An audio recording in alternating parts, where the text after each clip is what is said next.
Hello friends, बघा आमचा लसूण. ह्या लसणाच्या कुड्या मी काय करते, लसूण काढलेला आहे ना, तर ते उन्हामुळं असा ओपाळला आहे. त्याला जास्त ऊन झालं, उशीर झाला काढायला. मग आता ओपाळल्या कुड्या मी बाजूला काढून टाकते आणि चांगला लसूण ठेवायचा.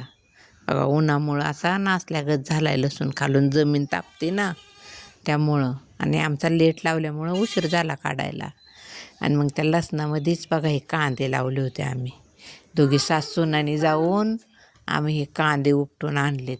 बघा एक एक कांदा किती पोचला आहे, तो पण उन्हाने असा ही झाला आहे उपाळल्यागत. किती मोठा कांदा आहे बघितलं का. आणि मग ते आता कांदे लसणातले काढून आणलेत आणि आता ते काटून ठेवते. बघा किती मोठा कांदा आहे. उन्हामुळं पार असा हे झाला आहे. खूपच ऊन आहे, जमीन तापते, म्हणून पाणी दिलं की वस्तू नासते. बघा कांदा कसा झाला आहे, किती मोठा कांदा आहे. मग आता तो कापून ठेवतो आहे आम्ही. एक लसणातला कांदा आणला उपटून. आता ते सासूबाईंनी मी आता कापून ठेवतो. लसूण चांगला काढून घेतो आहे. बघा नुकसान